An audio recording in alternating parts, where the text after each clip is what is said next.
dusta tuh cintanya, kan gitu. Maka orang yang cinta, dia akan mengerjakan, akan taat kepada orang yang dicintainya.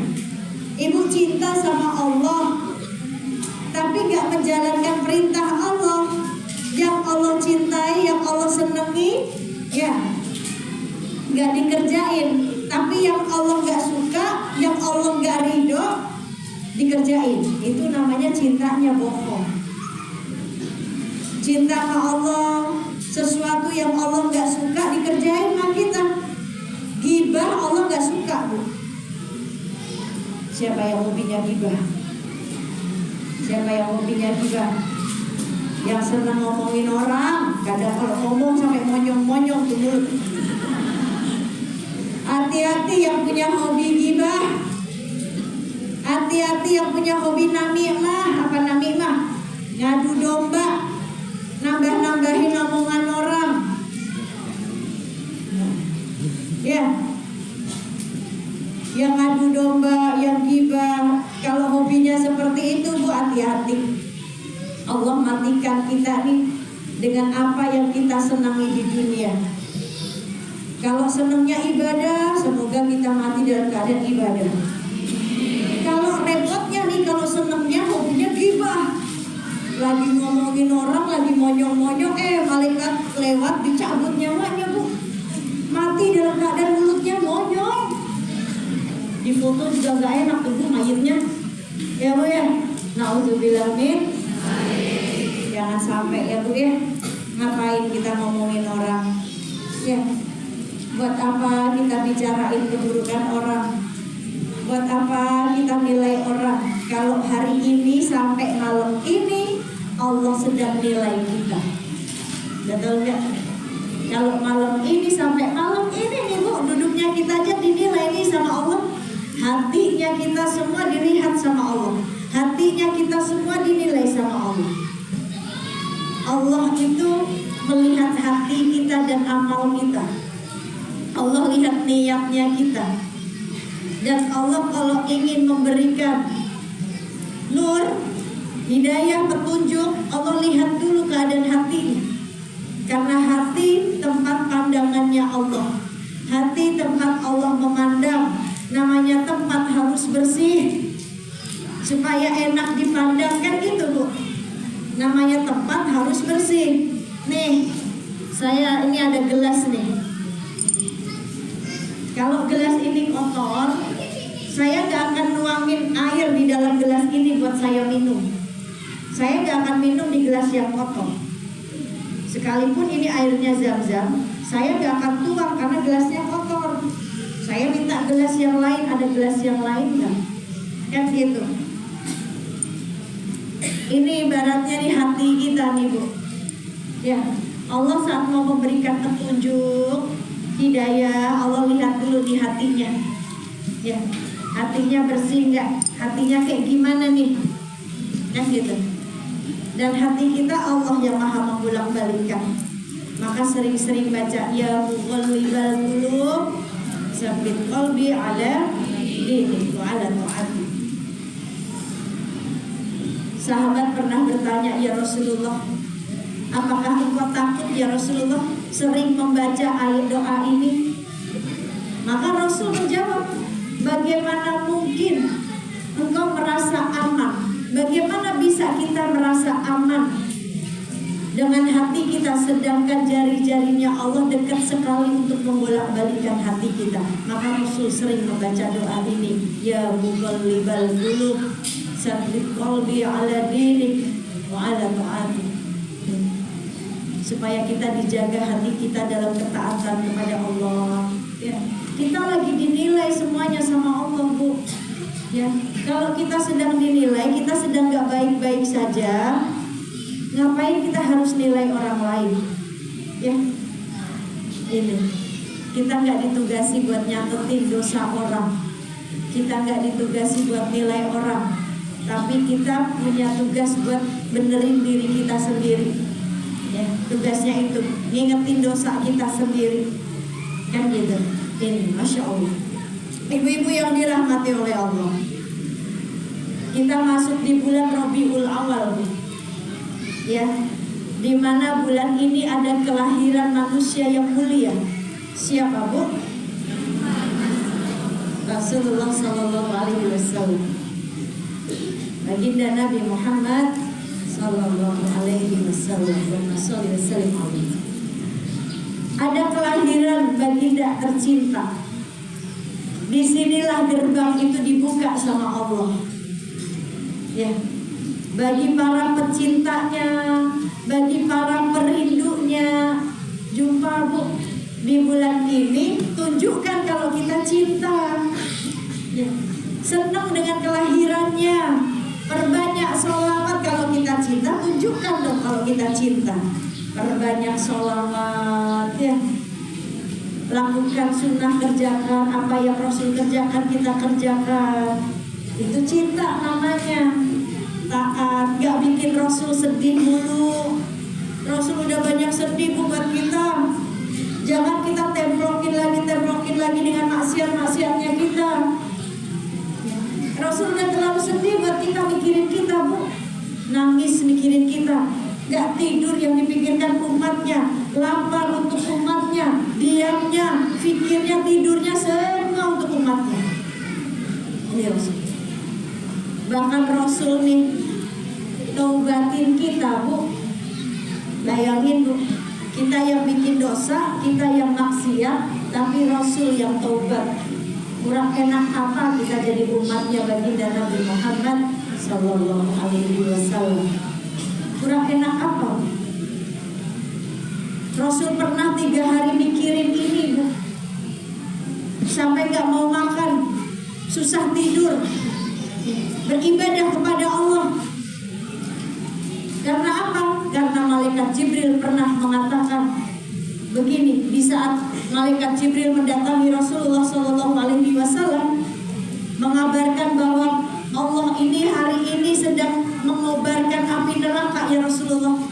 Allah menyalakan api neraka, ya Rasulullah. Dan semua malaikat takut. Maka aku mendatangimu, bertabaruk kepadamu, ya Rasulullah, ingin mencari berkah darimu. Karena aku tahu engkau manusia yang paling dicintai oleh Allah. Lalu Rasulullah bertanya, ya Jibril, ceritakan kepadaku bagaimana keadaan neraka saat itu.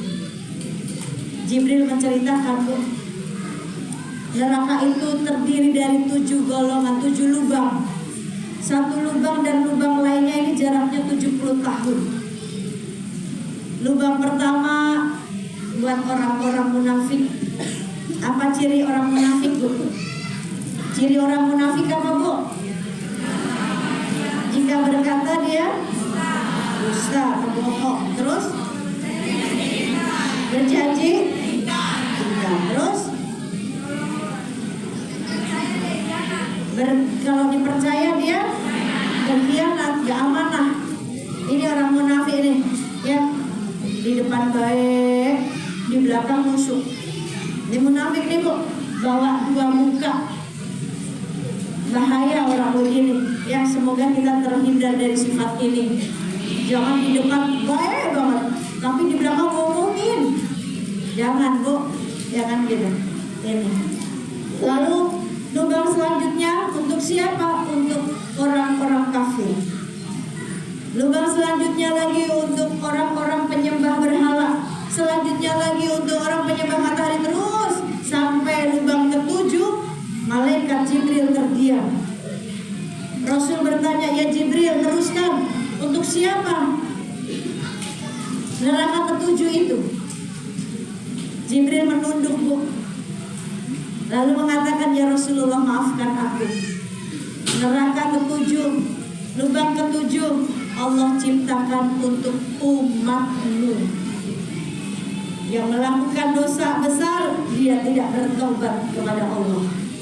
Hati-hati, Bu.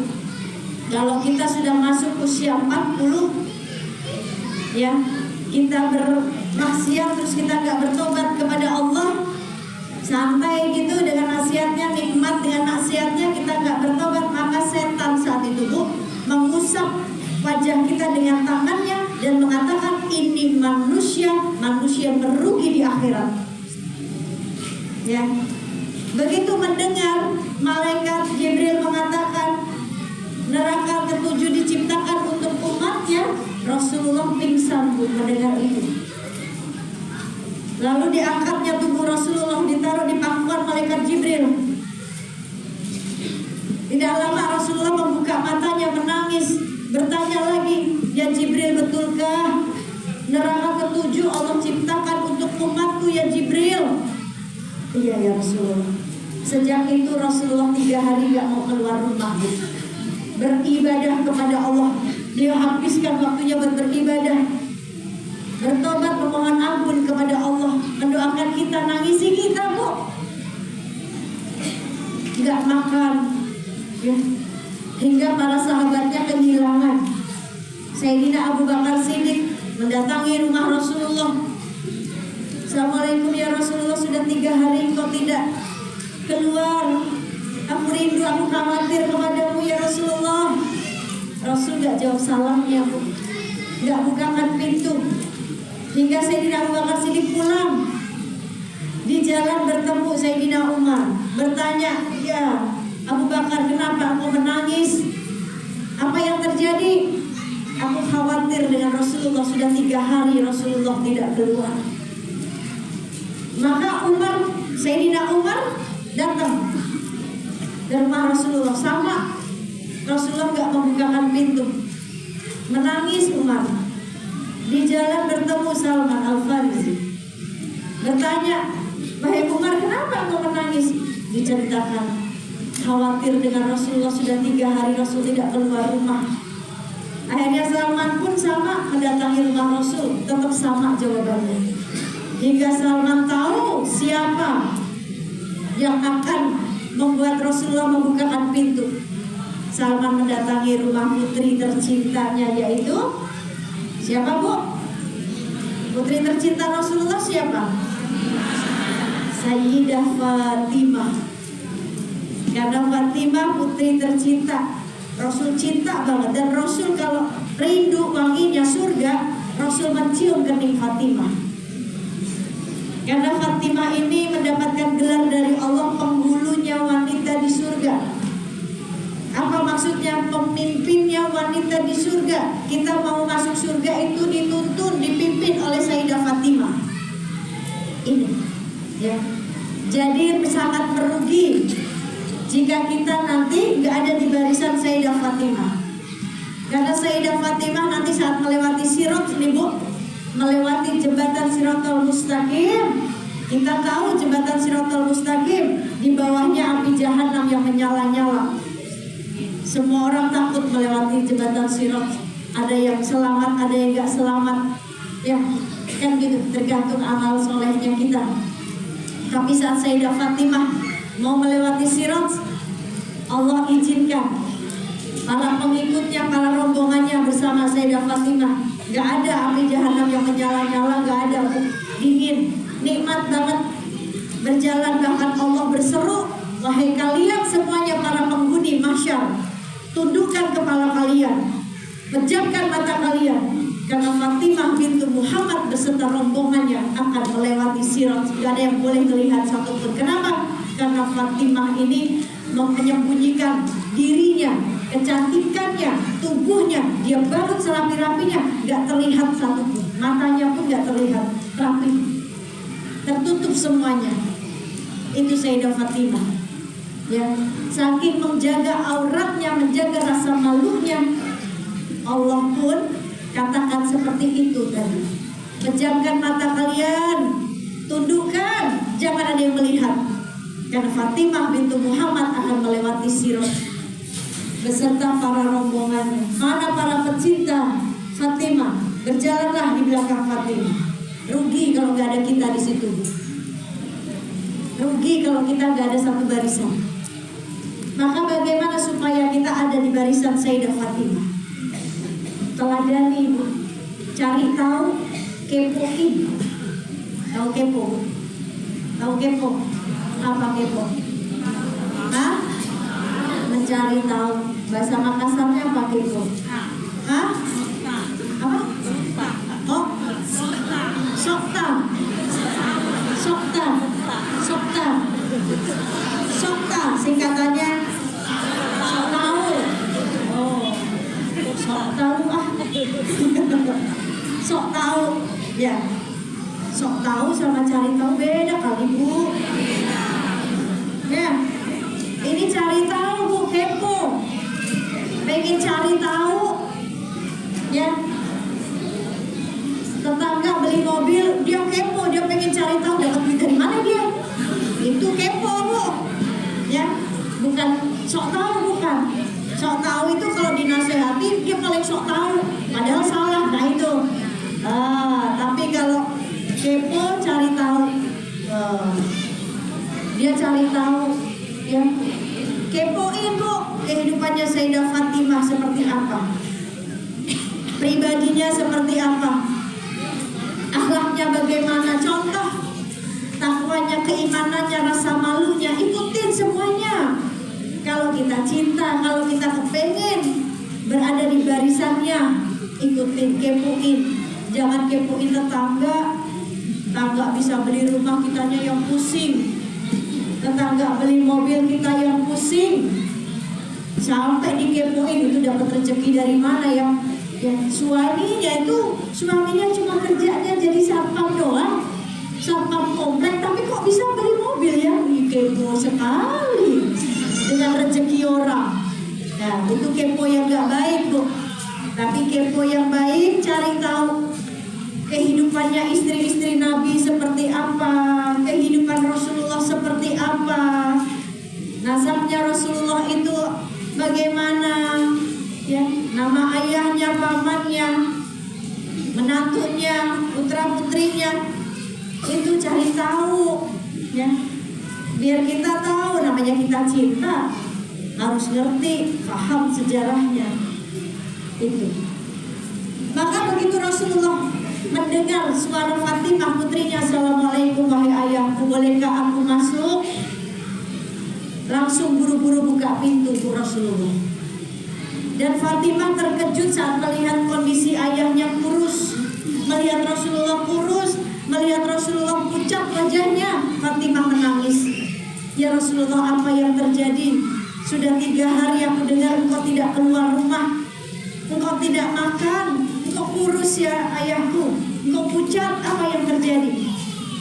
Lalu Rasulullah mengatakan, "Ya Fatimah putriku, bagaimana aku bisa makan?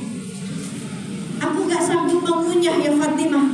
Di saat Jibril mengatakan bahwa Allah menciptakan neraka ke-7 itu untuk umatku ya Fatimah." Rasul menangis Bu. Ya. Sejak itu Bu, Rasul sering bertobat buat kita. Bahkan diriwayatkan pernah suatu hari di malam hari saat Rasulullah istirahat di rumah Ummu Aisyah, istri beliau, tiba-tiba saat Ummu Aisyah terbangun tidak dilihatnya Rasulullah ada di sampingnya. Dicari kemana Rasulullah, ternyata Rasulullah sedang berada di masjid. Ditungguin, Rasulullah sedang sholat, lama sekali sholatnya. Selesai sholat, Aisyah, istri beliau nih, Sayyidah Aisyah, Ummu Aisyah radhiyallahu anha, bertanya, "Ya Rasulullah, kapan kau istirahatnya ya Rasulullah? Engkau belum tidur sama sekali ya Rasulullah. Tidurlah ya Rasulullah, sebentar saja." Apa jawab Rasulullah? "Kalau aku tertidur lelap, siapa yang akan menangisi umatku? Siapa yang akan memikirkan umatku? Tapi ya Rasulullah, aku perhatikan engkau dalam satu malam ini sholat taubat 100 rakaat hingga kakimu bengkak ya Rasulullah. Padahal engkau manusia yang mulia, gak punya dosa, engkau kekasih Allah, untuk apa engkau lakukan ini?" Apa jawab Rasulullah Bu? "Aku lakukan bertobat hingga kakiku bengkak untuk umatku. Jikalau ada hari ini umatku yang dicabut nyawanya, dia belum sempat bertobat, aku jadikan tobatku ini untuk tobatnya umatku." Bu, enak ya Bu ya, jadi umatnya Nabi Muhammad enak ya. Yang maksiat kita, bikin dosa kita, Rasul yang mikirin Bu. Rasul yang taubat, yang nangis-nangis, bahkan gak makan.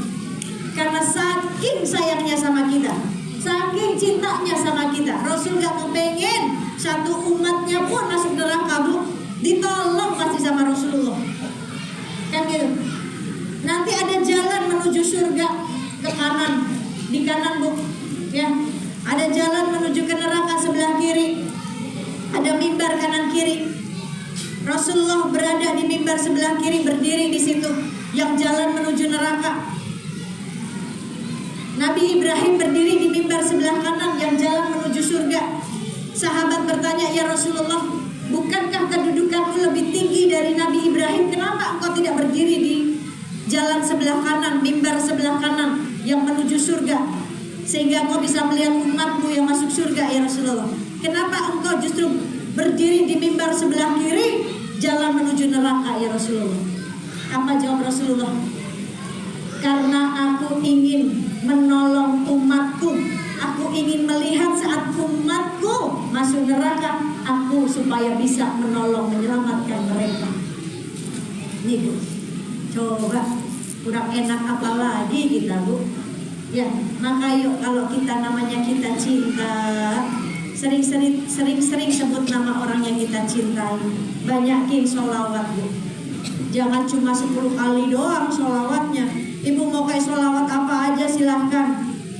Ya, apa yang simple, Allahumma sholli ala sayyidina Muhammad wa ala ali sayyidina Muhammad, Allahumma sholli ala sayyidina Muhammad wa ala ali sayyidina Muhammad. Lagi masak sholawat, di jalan sholawat. Ya, ini mau tidur sholawat, dalam keadaan diam sholawat. Kan gitu. Satu kali sholawat ibu dikasih 10 pahalanya, 10 kebaikan. Nikmat. Saya tanya sama ibu-ibu nih, sholat hukumnya apa? Wajib. Diperintahkan kita sholat wajib hukumnya. Tapi di Al-Quran ada gak Allah menjalankan sholat Bu? Allah ngerjain sholat ada gak Bu? Kira-kira Allah mengerjakan sholat gak? Mencontohkan sholat gak Bu? Ada gak? Gak ada.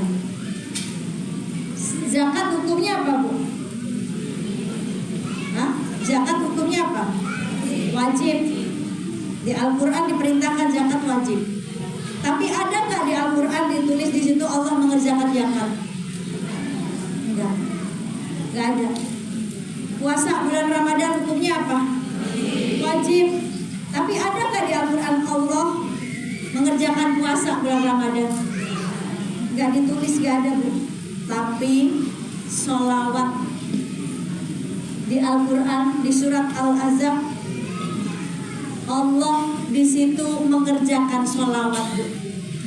Innallaha wa malaikatahu yusalluna 'alan nabi.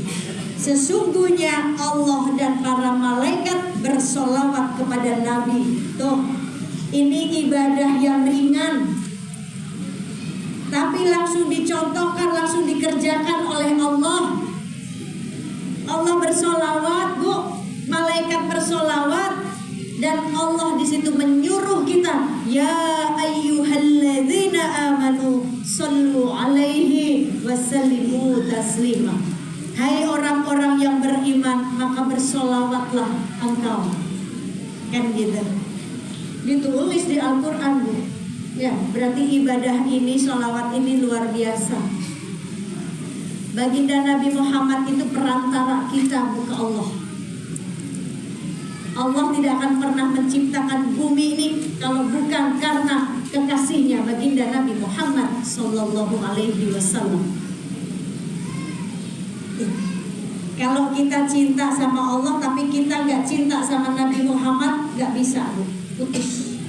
Kalau cinta sama Allah harus satu paket cinta dengan Nabi Muhammad Sallallahu Alaihi Wasallam. Ini, jadi yuk, ini bulan mulia Rabiul Awal. Tunjukkan kalau kita cinta, perbanyak sholawat, sunnahnya dikerjain. Bu, ibu-ibu nih bisa bikin Nabi senyum Bu. Bikin Nabi senang hatinya bisa. Jangan bikin Nabi hatinya sedih terus dengan maksiat-maksiatnya kita, udah cukup. Ya, bikin Nabi ini senang dengan apa yang kita kerjain. Bikin Nabi senang gampang banget. Di dalam rumah aja Bu, bantu dakwahnya Nabi Bu, dengan menyebarkan. Gak harus begini setiap masjid ibu dakwah, enggak. Tetapi Tapi di dalam rumah dulu dakwahin, sebarkan ke siapa? Ke anak-anak nih. Kita punya anak, kita yang dekat dengan anak. Ya, apa yang Nabi kerjakan dikerjakan dalam rumah, Bu. Hidupkan sunnah di dalam rumah. Di dalam rumah aja kita banyak dapat pahala kalau hidupin sunnah, Bu. Kan gitu. Urusan mau ke kamar mandi, ibu mau ke kamar mandi, bawa Rasulullah. Ingat Rasulullah. Kok ke kamar mandi bawa Rasulullah, Mi? Emang boleh? Maksudnya begini, Bu. Rasulullah nih masuk kamar mandi pakai kaki kiri. Ini ilmu, Bu. Kan gitu. Kita malam ini mau membicarakan pentingnya menuntut ilmu. Menuntut ilmu hukumnya wajib. Dan barang siapa yang meniti jalan untuk menuntut ilmu, maka Allah akan mudahkan jalan yang menuju surganya Allah. Amin apa, Bu? Amin aja pakai disuruh. Amin gitu yang kencang. Supaya keluarnya rumah ke kita nih, kita keluar dari rumah, di sini duduk menuntut ilmu. Allah mudahkan nanti kaki kita melangkah ke surga. Kan majelis ilmu ini taman dari taman surga, Bu. Kita mau masuk pintu surga harus melewati tamannya dulu. Kayak ibu mau masuk rumah, mau masuk pintu rumah, kan harus melewati teras. Di situ terasnya ada taman walaupun cuma kecil. Tapi kan harus dilewati dulu baru masuk pintu rumahnya. Tapi pertanyaannya, ada kuncinya nggak? Di rumah gak ada orang, pintunya dikunci, kuncinya hilang. Ini yang repot, kita nggak bisa masuk. Mau masuk pintu surganya Allah, cari kuncinya dulu, dapetin kuncinya dulu. Apa kuncinya? Miftahul jannah, la ilaha illallah. Kan gitu. Cari kuncinya, cari Allahnya. Taat dulu di dunia, kerjakan apa yang Allah perintahkan supaya kita dapat kuncinya, dapat Allahnya. Apa yang Allah perintahkan kerjain, apa yang Allah nggak suka tinggalin. Gibah Allah nggak suka, mengadu domba namimah Allah nggak suka, tinggalin. Kan gitu, jangan diterusin. Nah ini cari kunci surganya. Lalu, Bu, ini menuntut ilmu hukumnya wajib. Ini taman surga nih, Bu. Semoga asbab kita duduk di taman surga, insya Allah kita bisa duduk di surganya. Amin. Ya, kita jumpa kayak gini di dunia, kumpul sama-sama. Nanti insya Allah kita kumpul juga di surga kayak gini. Ya, ingatin pakaiannya juga kayak gini nih, cakep-cakep. Ya, cantik-cantik pada dandan semuanya. Ini pakaiannya rapi, jilbabnya rapi, ada yang panjang, ya. Rapi semua jilbabnya. Nanti kalau nyapu di depan rumah pakai jilbab juga dong. Kalau nyapu di teras pakai jilbab. Di teras kan banyak orang mondar-mandir, ada laki-laki lewat. Kalau ke pasar, stylenya juga yang benar, pakai jilbab panjang, tapi kaosnya segini. Pakai jilbab panjang, celananya 3/4, konsepnya kayak gimana gak ngerti saya, Bu. Nah, stylenya kayak gimana gak ngerti saya dengan konsepnya itu. Jilbab panjang, celana 3/4, jilbab panjang, pakai kaos segini, naik motor kena angin kebuka semuanya, sampai keteknya kelihatan semuanya. Konsepnya kayak gimana, Bu? Ya, aurat itu dari ujung rambut sampai ujung kaki aurat, kaki juga aurat. Biasain pakai kaos kaki. Ini, ya, jangan hanya cuma nutupin rambutnya, tapi tangan kemana-mana. Nah, ini perhatikan, hati-hati dengan aurat kita, ya. Ini, maka kita sedang duduk di taman surga, menuntut ilmu. Kembali lagi, kalau kita mau nyenengin, ya, mau nyenengin Rasulullah, tadi ke urusan kamar mandi.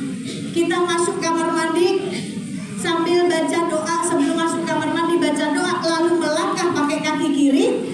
Masuk kamar mandi pakai kaki kiri, Bu, udah dapat pahala. Sebelum masuk kamar mandi baca doa, dapat pahala, Bu. Apa doanya, Bu?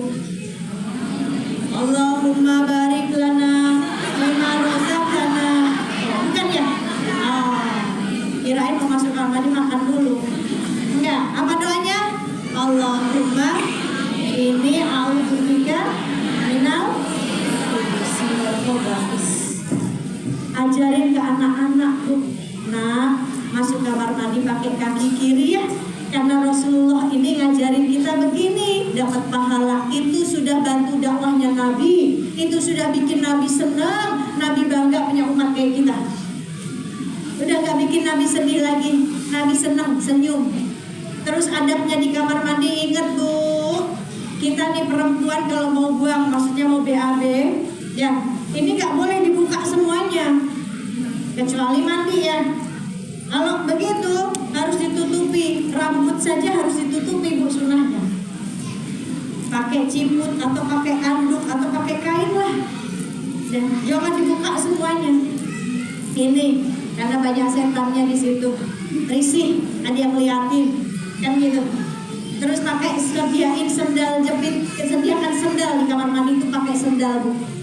Biar gak kelihatan nih mas setan nih, gak diliatin. Ya. Terus udah jangan lama-lama di kamar mandi, jangan ngehayal dulu ya. Kalau seandainya saya punya rumah kelamaan Bu, ngehayal atau nyanyi-nyanyi ya, bawa handphone satu album dihabiskan di kamar mandi nyanyinya, nggak boleh. Kamar mandi itu harus disegerakan, buru-buru. Nggak boleh ngomong juga di kamar mandi. Kalau ada orang yang nanya, misalkan suami, "Ma, ininya di mana, Ma?" Udah gitu aja, gak usah dijawab. Jangan ngobrol di kamar mandi, nggak boleh lama-lama. Terus keluar kamar mandi pakai kaki kanan sambil baca doa. Apa doanya Bu yang singkat? Dapat pahala Bu, urusan di kamar mandi doang, ajarin ke anak-anak. Terus kalau ibu ngegantung pakaian di kamar mandi itu, kalau ibu mau pakai, kepasin dulu 3 kali, dikepasin sambil baca A'udzubillahi minasyaitonirrajim. Karena setan tuh senang ngegantung gelayutan di pakaian yang kita gantung. Mau itu digantungnya di luar kamar mandi, mau dipakai lagi, kepasin dulu. Nah itu sunahnya ya. Terus ajarin lagi, Rasulullah Nina kalau makan dan minum pakai tangan kanan sambil duduk, nggak pakai tangan kiri. Ajarin ke anak-anak, dakwahkan di rumah kita. Karena saya juga sering melihat ibu-ibu pakai jilbab, minumnya masih pakai tangan kiri, nyantai aja gitu sambil berdiri pula. Nauzubillah min dzalik. Itu cara minumnya setan. Makan pakai tangan kiri, cara makannya setan. Kalau sahabat ngelihat nih Bu, ngelihat orang makan dan minum pakai tangan kiri, disenggol sama sahabat supaya nggak masuk ke dalam mulutnya, kan gitu. Nah, makan dan minum pakai tangan kanan, ajarin ke anak-anak. Terus kalau ibu-ibu nih makan di warung steak, tahu steak ya Bu? Tahu steak? Pernah makan? Belum? Nanti saya traktir dah. Ya, pernah makan steak ya? Kalau makan steak nih, yang disediakan apa Bu? Tangan kanannya apa? Pisau. Tangan kirinya? Garpu. Terus makannya gimana? Biasanya banyak yang saya lihat ibu-ibu pakai jilbab makannya pakai tangan kiri. Karena yang disediain di tangan kiri pisau, garpu. Kan nggak mungkin dia makan pakai pisau. Pakai ini dong. Ya, pakai ini. Gimana caranya Umi? Potongin Bu. Dagingnya potongin dulu semuanya pakai pisau tadi tuh. Kalau udah dipotong-potong, taruh pisaunya, ambil garpunya pakai tangan kanan, makan. Jangan gaya-gayaan deh kayak orang bule. Makan, pakai tangan kiri. Makan lagi, potong lagi, pakai tangan kiri. Enggak gitu, potongin dulu semuanya. Ya, baru taruh tuh pisaunya, ambil garpunya pakai tangan kanan, makan satu-satu. Itu cara makan orang Islam. Kadang kita di brainwash, dicuci otak kita tapi kita nggak sadar. Steak itu kan makanan dari luar ya Bu ya. Ya, makanannya bule. Ibu bule kagak? Bule paklek. Ya, orang Jawa. Ya, kita bukan orang Barat Bu, udah makan yang biasa aja. Jadi makanya di brainwash nih, oh umat Islam tuh, orang Islam kalau makan tuh pakai tangan kanan. Tuh dijejelin tuh makanan luar, dari luar datang. pakai tangan kiri. Oh, berhasil mereka tepuk tangan, menghancurkan akidah kita, moral kita nggak sadar. Makanya ini ilmu, pentingnya kita nuntut ilmu. Dengan ini kita tahu, oh mulai kita rubah gaya kita, style kita rubah. Ini, ajarin ke anak-anak. Ya, mau tidur, wudhu dulu, ajarin juga ke anak-anak. Habis wudhu kita mau sholat tasbih silakan, mau witir silakan, mau sholat taubat silakan. Ya, yang terpenting wudhu. Terus kita istighfar, muhasabah sebelum tidur. Tadi 24 jam ada gak lisan saya gibahin orang, gibahin tetangga saya, teman saya. Besok kalau saya ketemu sama orang itu, saya mau minta maaf. Maafin saya ya, kemarin saya ngomongin kamu. Berani gak? Berani gak kira-kira? Ya, kalau udah ngomongin orang aja, begitu ketemu orangnya jiper. Ya, minta maaf dong. Kalau dia gak ridho, susah itu di akhirat. Kalau dia gak ridho, dia nuntut, tapi di akhirat dia dengar bahwa dia diomongin sama dia. Terus dia tahu dia gak ridho, dia difitnah, dia tuntut di akhirat. Nanti kita jadi orang yang muflis. Tahu bu muflis bu? Bangkrut. Rasulullah pernah bertanya kepada sahabat, wahai sahabatku, apakah kalian tahu ciri-ciri orang yang muflis, bangkrut itu seperti apa? Ya Rasulullah, yang bangkrut hartanya, perniagaannya. Jawab Rasul, bukan itu. Orang yang bangkrut itu, dia nanti di akhirat dia tidak bawa amal apapun, tidak bawa pahala apapun. Padahal selama di dunia dia ahli ibadah, sholatnya rajin, sedekahnya luar biasa. Tetapi nanti saat ditimbang amalnya bu, ada orang datang ngadu, ya Allah, sebentar jangan ditimbang dulu si fulana. Dia pernah gibahin saya, dia pernah ngomongin saya, dia pernah fitnah saya nggak ridho selama ini, saya diam. Hari ini saya ngadu ke Engkau ya Allah, saya nggak ridho ya Allah. Maka kata Allah, ya malaikat, bersihkan pahala-pahala ibadahnya selama dia di dunia. Pahala sholatnya bersihkan, pahala sedekahnya angkat, pahala puasanya, pahala semua pahala selama dia kerjakan di dunia, berikan kepada dia yang gak ridho ini. Pindah bu pahalanya, udah bersih nih, si ini udah bersih nih pahalanya. Ada orang lagi tetangga sebelah datang juga ngadu, ya Allah saya juga gak ridho, saya juga digibahin sama dia nih. Ya, ternyata terkenal tukang gibah bu. Ya, hati-hati. Ya, kalau semakin banyak orang yang kita gibahin, semakin dia gak ridho sama kita, bu, dia akan nuntut semuanya di akhirat. Alhamdulillah min dzalik. Datang tetangganya, saya juga pernah digibahin sama dia ya Allah, saya gak ridho ya Allah, sakit banget dengernya. Kan itu, selama di dunia saya tidak membalas apapun, saya diam. Tapi hari ini saya hanya menyampaikan hal ini kepadamu ya Allah. Maka kata Allah, ya malaikat bersihkan amalnya, bersihkan pahalanya semuanya. Kata malaikat, udah bersih tadi, dipindahin pahalanya ke dia nih. Ya. Terus apa kata Allah? Kalau gitu bersihkan dosa-dosa yang mengadu ini, timpakan dosanya kepada dia. Udah gak punya amal bu, tapi banyak bawa dosa orang lain.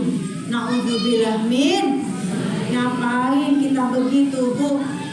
Ya sayang, ibu umurnya berapa sekarang? Taruhlah ibu sudah 50 tahun. Ya, 50 tahun beramal agama di dunia, 50 tahun sholat, 50 tahun sedekah. Selama 50 tahun itu pahalanya udah banyak. Ya, tapi ternyata ada orang yang gak ridho dengan kita, analisan kita gibahin, kita bully dia, kita caci maki dia, kita hina dia, kita fitnah dia. Jika dia gak ridho, bahaya buat kita, habis semua. Ngapain? Ya, kita bersihin dosa kita. Kita ini orang-orang yang banyak dosanya, punya dosa banyak bu. Ibaratnya dosa itu kayak cucian kotor. Bu, kalau ibu punya cucian kotor di rumah, cucian kotornya numpuk, terus mesin cucinya rusak. Kan hari gini pasti semua orang punya mesin cuci dong, betul nggak? Mesin cuci udah bukan barang mahal lagi, banyak yang murah-murah juga ada mesin cuci. Semua orang di rumah pasti punya mesin cuci, kan gitu. Tiba-tiba mesin cucinya rusak, gak berfungsi, cucian kotornya numpuk, ibu gak ada yang ngebantuin, pusing gak kira-kira? Kalau ada mesin cuci kan ditinggal, dimasukin, cetek, dia bekerja sendiri, ibu bisa sambil nyapu, bisa sambil ngepel, bisa sambil masak, kelar semua pekerjaan dengan cepat. Tapi kalau mesin cuci rusak, manual, gak punya duit buat laundry, repot, manual, kerjaan yang lainnya terbengkalai. Kalau cucian kotor ibu di rumah numpuk, terus tiba-tiba ibu ngetok tetangga, kamu punya cucian kotor gak? Sini bawa sini. Ibu ngambilin cucian kotor orang. Coba, cucian kotor di rumah numpuk, tapi ibu repot banget, rajin banget ngambilin cucian kotor tetangga. Emang mau dicuciin? Cucian kotor kita numpuk aja kita pusing, bawanya sumpek, ini ngambilin cucian kotor tetangga. Rajin bener bu. Dosa kita udah banyak nih, udah numpuk, ngapain kita ambilin dosa orang lain lagi? Dosa yang kita sabrak-abrak aja belum tentu Allah ampuni, tapi kita baik sangka, kita tobat sama Allah, Allah ampuni dosa kita. Terus ngapain kita harus ngambilin dosa orang lain dengan gibahin dia, ya, dengan nilai dia, buka aib dia, fitnah dia, ngadu domba dia. Oh, naudzubillah min dzalik. Ya, yang kita gibahin seneng bu, pahalanya pindah, pahala kita pindah, ditransferin pahala. Nah, kitanya yang rugi, dosanya ngalir lagi ke kita. Naudzubillah min dzalik. Maka ini pentingnya kita menuntut ilmu. Semakin kita banyak ngaji, semakin punya ilmu. Berarti ilmu itu harus mampu merubah kita. Apa yang kita rubah? Yang pertama, bicara kita. Dari yang seneng gibah udah gak mau gibah lagi. Dari yang suka nilai orang udah gak mau nilai orang lagi. Dari yang suka menghujat orang gak mau lagi bu. Takut sama Allah, dia aja sedang dinilai sama Allah, dia aja banyak dosanya. Ini harus merubah bicaranya kita, lebih santun sama suami. Ya, gak pernah ngelawan suami, suaranya gak lebih kencang dari suami, kan gitu. Enggak melototin suami. Ada di sini yang melototin suami mulu. Kalau lagi tidur, suaminya dipelototin mulu. Ya. Jangan ya bu ya. Gitu. Jadilah istri-istri yang dirindukan surga. Pengen masuk surga enggak? Pengen. Cari tiketnya mas suami. Ya, tiket surga seorang istri ada pada siapa? Suami. Benar, ibu punya surga di bawah kaki ibu. Dikasih surga sama Allah, al-jannatu tahta adamil ummah. Surga itu ada di telapak kaki ibu. Betul. Ibu capek ngurus anak, ngurus suami, ngurus rumah, dapat surga dari Allah. Tapi ibu gak bisa masuk surga lewat kaki ibu, gak bisa ya. Ibu, para istri masuk surganya lewat suami. Kalau suami ridho 100% sama istri, istri meninggal, bu, surga buat ibu. Cari ridhonya suami. Ngomong-ngomong, pernah nanya gak sama suami? Tiap hari tanya sama suami. Pernah gak nanya gini, mas, manggil suaminya apa? Apa? Manggil suaminya apa sebelah sini? Ayam beb. Yang tengah apa manggil suaminya? Bebek. Bebek. Ridhomu buat saya sudah berapa persen sih? Tanya bu. Pernah nanya gak gitu? Gak nanya. Tanya nanti malam ya. Kalau suami baru bilang 50% deh. Ya Allah, kurang 50 lagi bu. Nyari di mana ya? Mulai melayani suami lagi. Apa yang bikin suami senang kerjain. Jangan ngegas mulu sama suami. Jangan ngomong kenceng mulu sama suami. Takutnya bu, ya, jangan bawelin suami mulu. Jangan suuzonin suami mulu. Takutnya nih, suami ngedoa, ya Allah di surga jangan sama dia lagi dong. Saya udah capek dibawelin, masa iya nanti di surga dibawelin lagi sama dia? Ya, takutnya suami doa gitu, minta sama yang lain.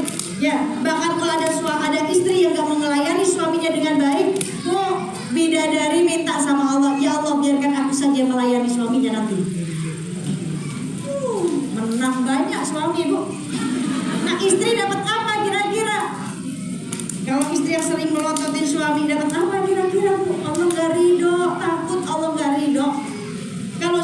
nggak ridho, Allah nggak ridho. Susah buat istri Bu. Maka tanya, kalau setiap hari tanya nih, kalau baru 50% kerja lagi, nyenengin suami lagi, layanin suami lagi, taat lagi sama suami, bikin suami senang. Besok tanya lagi, Pak, Beb, Ayang, udah berapa persen nih? Ya, naik deh 75%. Ya Allah, kurang 25% lagi. Cari lagi Bu, taat lagi mas suami, senengin lagi Bu. Tiap hari bikin suaminya gemes sama ibu. Ya, jangan gak dandan Bu, dandan. Jangan kalau lagi pasar, menornya itu bibir sampai merah banget kayak cabai. Ya, takut ketuker Bu, mana cabai, mana bibir. Ya, merah bener menor. Giliran suami pulang kerja ngeliat istrinya kayak zombie. Pucet, gak dandan. Padahal dikasih uang buat suami, beli lipstik, beli bedak, beli maskara, ya buat dandan mas suami Bu. Jangan dandannya pas gak ada suami, giliran ada suami ibu gak dandan sama sekali. Senengin hati suami. Suami capek lihat istrinya di rumah, nyenengin. Ya Allah, inilah bidadari surga Bu. Gitu Bu. Ya, suami capek buka pintu lihat ibu cantik, istrinya cantik Bu.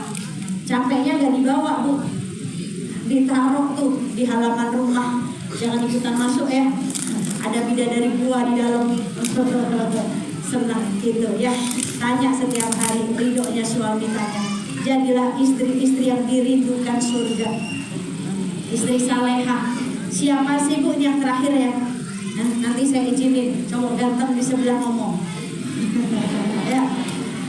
Siapa sih Bu istri-istri yang dirindukan surga tuh siapa? Cirinya kayak gimana? Ya, kayak gimana cirinya? Padahal masuk surga buat istri gampang banget. Sholat 5 waktu jangan ditinggalin. Insya Allah di sini nggak pernah ninggalin sholat 5 waktu, betul? Tapi ngeremehin waktu sholat sering. Mundur-mundur waktu sholat sering. Ya, kadang diundur-undur sampai mau mendekati asar. Biar sekalian, nggak boleh Bu, haram. Waktunya sholat kan gitu, buru-buru sholat ini. Terus yang kedua puasa wajib bulan Ramadan kerjain. Yang ketiga jaga rasa malunya, kehormatannya. Yang keempat taat sama suami. Jika empat ini dikerjain para istri, silahkan masuk surga melalui pintu manapun yang kamu mau. Tapi kadang yang 4 ini yang susah. Yang nomor 4 ini yang gampang-gampang susah, betul nggak? Urusan ngaji aja harus taat sama suami. Ibu malam-malam begini duduk di sini lama-lama dengerin saya ngoceh, suaminya kira-kira ridho nggak? Bener ridho? 100% kan ridhonya? Masuk. Izinnya dari kapan?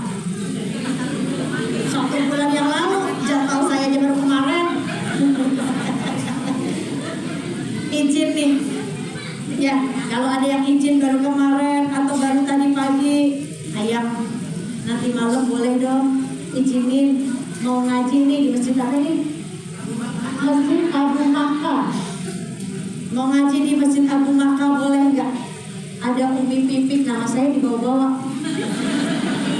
Biar diizinin. Ya.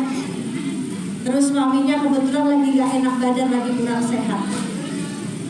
Ya, Ma, nggak usah deh di rumah aja. Papa lagi meriang nih, merindukan kasih sayang. Ya, kata suami gitu, di rumah aja deh Ma, Papa lagi gak enak badan. Istrinya gak mau kalah. Sini Pak, apa yang kurang sehat? Saya sediain obat, Papa minum obat tidur. Sekalian dikasih obat tidur. Istrinya masih berusaha. Kata suaminya, mulai nih suaminya berubah wajahnya. Boleh ya Pak? Mah, udahlah di rumah aja, nonton dari rumah. Biasanya kan Umi Pipik suka live tuh di sosial medianya, gitu kan. Istrinya berusaha lagi, gak enak Pak, gak bisa jabat tangan, gak bisa foto, lihat aslinya tuh lebih enak. Masih berusaha. Kata suaminya udah mulai gedek, udah mulai kesel. Ini istri ngeyel banget, udah ngaji di mana-mana tetep aja ngebangkang. Ya Bu ya. Terus suaminya karena kasihan, Dia udah nyiapin dress code. Ada yang pakai dress code? Ya, udah di matchingin jilbab sama tas sama, ya kan gitu. Suaminya kasihan, ya udahlah, terserah deh kata suaminya, Bu. Kalimatnya terserah deh. Sambil wajahnya gak ngenakin gitu, Bu, suami. Kira-kira itu aromanya antara diridoin atau enggak, Bu? Tahu kan jawabannya? Tapi istri kepedean. Makasih ya ayang, ya Allah, baik bener dah. Tetap nekat pergi, nggak tahu duduknya sebelah mana nih. Mana istri? Mana istri? Ya, Bu, dapat apa duduk di sini? Dapat apa, Bu? Seperti ilmu. Gak dapat apa-apa, pahala juga gak dapat. Ilmu dapat, Bu. Ya, tapi gak dapat pahala apa-apa. Apalagi kalau suaminya kesel ditinggalin, mau makan gak ada yang layanin. Makan sendiri, udah gitu pada dingin semuanya. Kan gitu, ibu dingin sama suami aja, suami gak seneng. Apalagi ini makanan dingin, perlu diangetin, gak ada yang ngangetin, kan gitu. Suami makin kesel. Allah gak ridho, Bu, kalau suaminya gak ridho. Ibu gak dapat apa-apa di sini. Surga juga gak dapat, pahala gak dapat. Cuma dapat apa? Kaki kesemutan, pantat mulai pegel, mau senderan gak ada senderan, gak mungkin nyender ke teman, kan gitu. Ya ini yang pada senderan pahalanya bagi dua sama tembok. Ya gak dapat apa-apa, Ibu. Suami gak ridho gimana? Maka pentingnya cari ridho suami, walaupun duduknya di sini bagus, buat menuntut ilmu bagus. Kalau diridoin alhamdulillah. Nah ini pentingnya. Kalau ibu diridoin sama suami, ya udah mah boleh hati-hati ya mah ya. Jaga diri baik-baik, jaga hati, kan kata suami gitu tuh. Udah diridoin duduk di sini mau pulang nih. Temen ngajakin, masih jam segini, malu mah pintu kalau kita pulang. Ya, ntar aja udah, yuk ngopi dulu yuk, ke mall dulu bentar yuk. Gitu. Ya udah deh, ayo ngopi. Nyampe di mall baru WA papahnya, sayang, mama ada di mall. Saya mau nitip apa? Bu, itu bukan izin, pengumuman. Ada di sini istri? Istri yang begitu ada?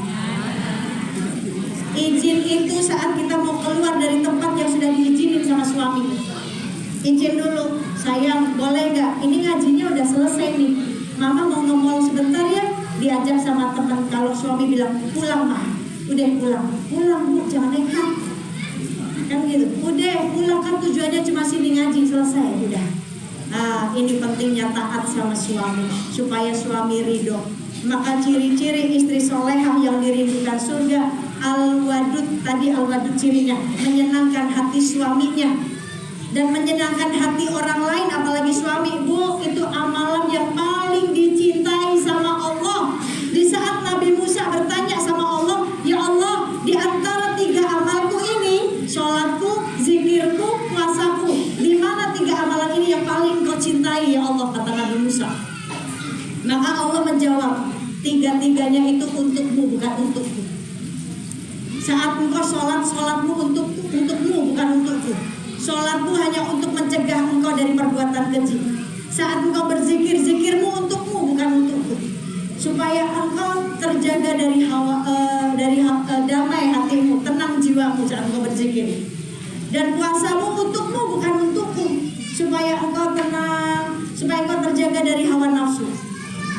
Lalu ya Allah, kalau 3 ini amalan yang paling engkau gak cintai, maksudnya dicintai tapi Allah lebih, ada amalan yang lebih Allah cintai. Apa ya Allah, amalan yang mana? Apa jawab Allah? Memasukkan rasa bahagia di hati manusia. Ini amalan yang dicintai oleh Allah. Maksudnya apa?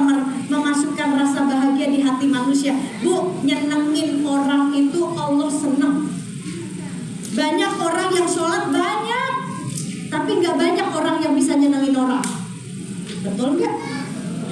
Sholat tapi sombongnya luar biasa. sholat tapi dengkinya sama orang luar biasa. Banyak orang sholat tapi nggak banyak orang buat nyenengin orang lain tuh nggak banyak. Maka saat kita nyenengin orang Bu, ya, membuat orang tuh seneng, apalagi nyenengin suami. Ya Allah Bu, Allah seneng banget ya sama perempuan kayak gini. Ini istri, ciri istri yang dirindukan surga begini. Senengin suaminya, yang al-wadud, yang senantiasa meraih cinta, meraih kesenangan suaminya. Suaminya senang kalau lihat istrinya. Perlu diperhatikan 3 hal nih Bu. Ya, kalau suami pulang, perhatikan 3 hal dalam diri suami. Pandangan, matanya suami diperhatikan, hidungnya suami diperhatikan, perutnya suami diperhatikan. Maksudnya bukan kita ngeliatin matanya makin sipit ya, atau makin belok ya, enggak gitu. Bukan kita suruh ngeliatin hidungnya, kayaknya suami saya pakai filler nih, kok makin mancung hidungnya, bukan ya. Bukan suruh ngeliatin perutnya kok makin buncit ya, bukan. Tapi lihat pandangan suami, mata suami. Saat mata suami tertuju pada istri, Bu, istri itu nyenengin, senyum, bukan cemberut. Mana istri yang suka cemberut di sini? Mana istri yang suka cemberut di sini? Hah? Yang mukanya kusut kayak setrikaan, bajunya belum disetrika tuh, ada nggak? Insya Allah di sini sil solehah semua. Istri yang berlemah lembut sama suami. Istri yang nggak pernah ngambil duit suaminya kalau suaminya lagi kamar mandi. Kenapa pada ketawa Bu? Pengalaman ya. Dulu saya pengalaman tuh. Ini pengalaman saya, maka jangan dicontoh. Ini ada teksnya di bawah, jangan contoh perbuatan ini. Saya dulu sering banget Bu kayak gitu. Ya, bukan cemberut, bukan. Yang tadi ngambil dompet, buka dompet suami, ngambil uangnya suami kalau lagi di kamar mandi. Saya pernah Bu. Ya, waktu UJ di kamar mandi, habis kalau dia kamar mandi itu lama. Ya, UJ itu kalau di kamar mandi lama, kalah perempuan. Kamar mandi saya ada bathtub tuh. Dia pasti minta. Kalau beliau tipe orang yang bentar nih, bentar sayang gitu. Ya, semua harus diberesin dulu. Urusan mau pergi dakwah, kaos dalamnya, celana dalamnya, sepatunya, kaos kakinya, semua udah harus ada di depan mata. Kan gitu, ya. Minta nih, mau mandi pakai air hangat, bathtubnya kasih busa-busa. Ya Allah Bu, kasih gelembung-gelembung gitu tuh Bu, kasih busa-busa. Kalah Bu cewek Bu. Senengnya begitu, pakai aromaterapi kan gitu ya. Ini lama banget sih, ada tukang sayur ceritanya lewat. Kompleks saya kan gede-gede Bu, ya jarang banget ada tukang sayur lewat. Kalau mau ke pasar jauh banget, harus naik mobil dulu, keluar dulu. Ini tiba-tiba ada tukang sayur lewat Bu ceritanya. Saya pas lagi gak punya duit lagi di dompet, ya kan? Aduh, ini lama banget nih. Mau minta lama gitu ya keluarnya. Akhirnya saya lihat aja dompetnya, wih banyak banget nih duitnya, kan ya Bu ya. Saya ambil satu tuh Bu, satu doang Bu, yang warna merah. Saya ambil satu, saya belanja Bu, karena takut tukang sayurnya keburu pergi. Udah belanja, masak ya, udah mateng, beliau makan terus beliau pergi. Terus di jalan nelpon, kebiasaannya emang begitu ya, nelpon, kirain nelpon apa gitu ya Bu. Umi, ya Bi, tadi ambil duit ya di dompet ya. Iya Bi, habisnya Bi lama sih di kamar mandinya, tukang sayurnya keburu pergi. Jangan lagi aurat, nanti kepalanya jadi curut loh. Oh, jangan, nanti kepalanya takut jadi curut kita di akhirat nanti. Karena apa? Sering ngambilin uang di dompet suami kalau suami ke kamar mandi. Tapi suami saya pelit Umi, gak boleh. Buka dompet suami itu aurat Bu, gak boleh. Buka handphone suami juga gak boleh, aurat. Ya, gak boleh, privacy. Semua ada privasinya. Ya, ini. Insya Allah ini ilmu Bu. Nah, ini ilmu. Itu al-wadud, nyenengin. Pandangan suami saat melihat istrinya, oh istrinya nyenengin, dia senyum ya. Dia senyum, dia tanya, capek ya Bang? Abang mau makan nasi atau makan aku? Ditanya Bu, ya suaminya pengennya apa ditanya, yang cari ridhonya nyenengin, itu al-wadud. Ya, terus yang kedua tuh tadi, ya, lihat penciumannya suami, perhatikan. Saat suami mau deketin istri, istrinya tuh wangi bu, jangan bau badan, apalagi bau dapur, apalagi habis makan jengkol, aduh, ya, bau terasi, apalagi, ya, jangan, yang wangi, aromanya wangi, ya, nafasnya wangi, itu suami senang. Terus yang ketiga, perhatikan perutnya suami. Maksudnya gimana? Kalau suami lapar, gak perlu pakai teriak-teriak dulu, apalagi di rumah gak ada makanan. Biasain masak bu. Ya, masakannya istri mau enak gak enak. Kalau tangannya istri sendiri bu, suami itu seneng. Terus saya kasih tips nih bu nih. Ini rahasia awet, rahasia disayang sama suami. Ya. Pakaiannya suami kalau perlu ibu sendiri yang nyuciin, jangan orang lain yang nyuciin. Ya, sediain tuh di kamar mandi. Ya, karena ini saya praktekin sendiri bu. Saya itu selama nikah pakaiannya beliau saya langsung yang nyuciin. Di kamar mandi ada 2 ember, cuma buat direndam doang bu, nggak perlu pakai sikat-sikat. Suami kita nggak main lumpur. Suami ibu main lumpur nggak? Enggak kan?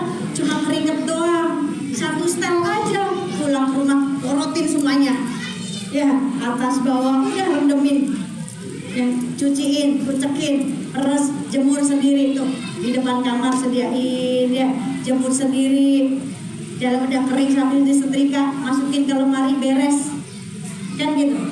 Itu bu bikin awet, bikin makin disayang, dan itu surganya, masya Allah, ya. Keringat yang kita, tangan kita bu, yang saat nyuciin, masya Allah, ini jadi saksi banget. Nah, ini tipsnya, ya, perhatikan perutnya. Itu al-walud, al-out ala jaujati yang terakhir, ya, yang senantiasa kembali kepada suaminya. Ini ilmu juga. Maksudnya gimana Umi? Istri yang senantiasa kembali kepada suaminya. Ini kalau suami istri udah bikin kesel suami, ya, udah melototin suami atau suaranya kenceng depan suami udah mulai berubah nih, ya, wajahnya udah mulai berubah, baru tuh si istri buru-buru datengin suami, pegang tangan suaminya, minta maaf, bilang, ya suamiku, aku belum tenang sebelum kau ridho denganku, maafkan aku. Ini baru istri yang dirindukan surga kayak gini, bukan ikut-ikutan ngambek. Kalau suami udah berubah wajah, bodoh amat. Nggak gitu bu, ya, ada adabnya. Ini saya punya kitab itu isinya tentang rumah tangga, adab istri ke suami, adab suami ke istri, supaya rumah tangga itu sakinah mawaddah warahmah, ada kitabnya.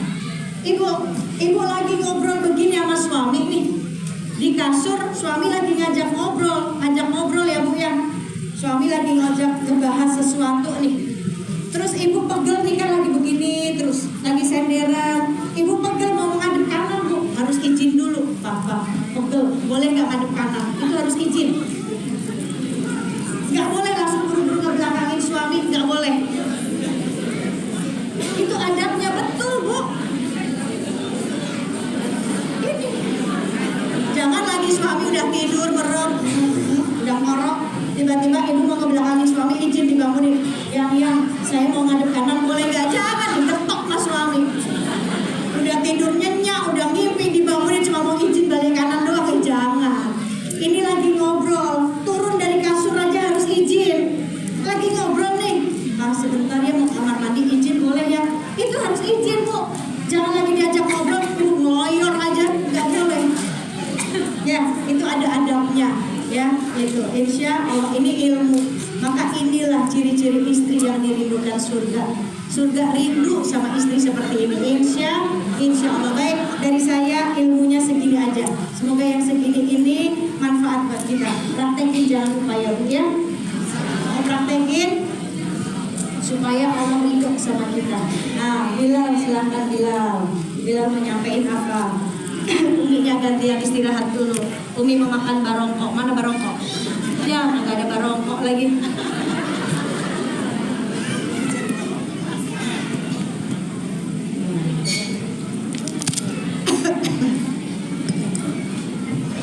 Pakai ini apa pakai ini? Silahkan.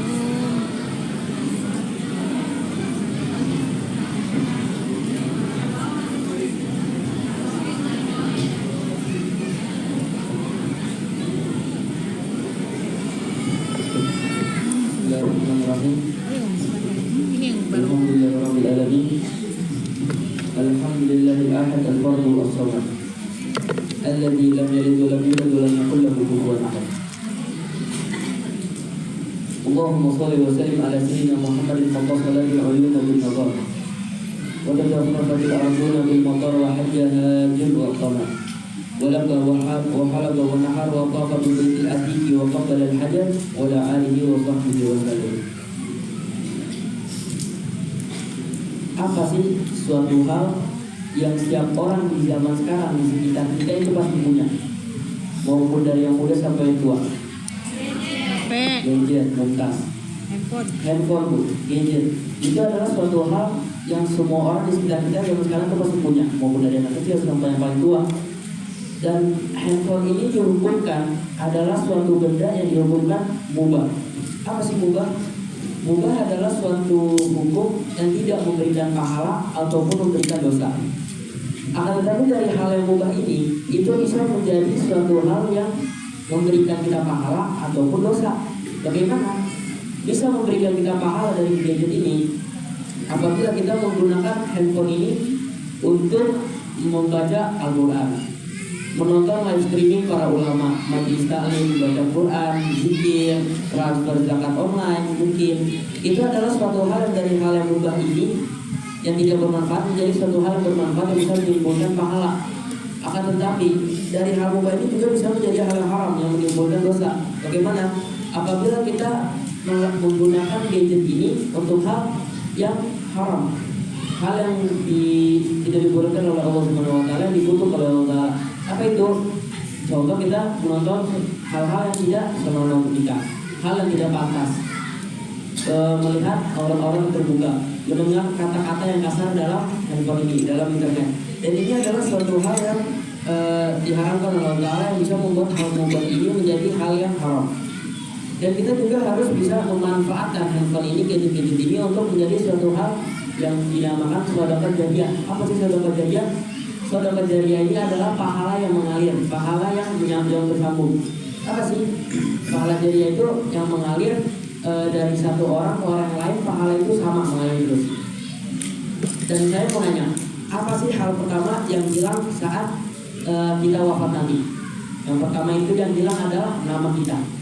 Karena saat kita wafat nanti, hal yang hilang pertama itu adalah nama. Karena gak mungkin orang-orang yang tahu kabar kita tentang kita wafat, gak mungkin mereka manggil si Bilal udah dikubur, si Bilal udah ditaruh rumah sakit, si Bilal udah dipanggil ambulans belum? Kan gak sopan.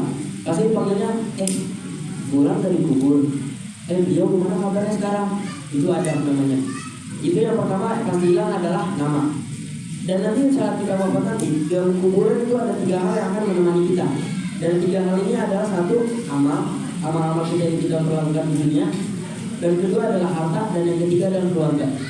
Dari 3 sifat ini, satu akan menemani kita dalam kubur, dan 2 sifat akan meninggalkan kita sendirian dengan sifat yang pertama. Sifat yang menemani kita adalah amal yang kita lakukan di dunia. Karena amal yang kita lakukan di dunia itu akan menjadi pertanggungjawaban kita untuk nanti di akhirat. Dan yang meninggalkan kita itu adalah harta dan keluarga. Saat kita sudah dikubur, saat kita sudah ditutupi oleh tanah, harta dan keluarga ini akan meninggalkan kita. Akan tetapi harta juga bisa menemani kita dalam kuburan. Bagaimana? Itu dinamakan tadi sedekah jariyah. Nanti akan dijelaskan.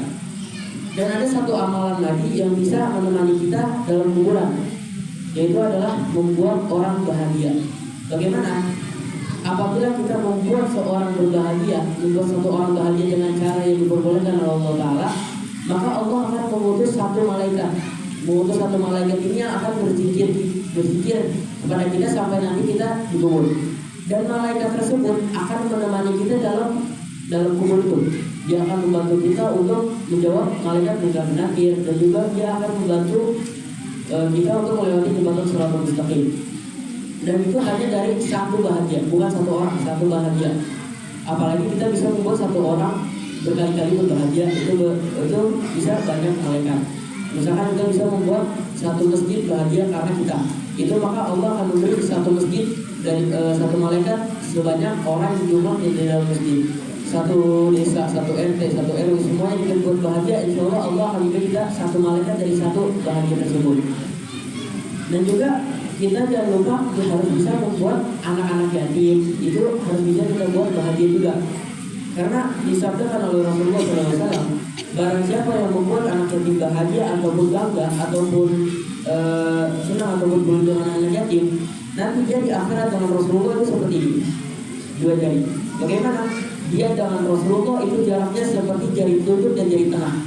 Nanti dia akan bersama dengan Rasulullah di akhirat seperti ini jaraknya. Saking Rasulullah pedulinya dengan anak yatim. Dan juga kita harus bisa membuat orang tua kita bangga, apalagi seorang ibu. Karena sering kita dengar adalah surga ada di telapak kaki ibu. Karena apabila seorang ibu itu murka dengan kita, maka Allah murka dengan kita. Apabila seorang ibu bangga dengan kita, senang dengan kita, maka Allah juga bangga dan senang dengan kita. Dan insya Allah apabila kita bisa membuat seorang ibu bangga ataupun orang tua, insya Allah surga itu sudah dijamin oleh Allah Taala. Kalau kita bisa membuat semua orang di daerah kita ataupun orang tua kita dan keluarga kita bahagia, insya Allah. Dan juga kita harus bisa membiasakan untuk melaksanakan berpuasa agar bisa menghilangkan hawa nafsu dan juga syahwat.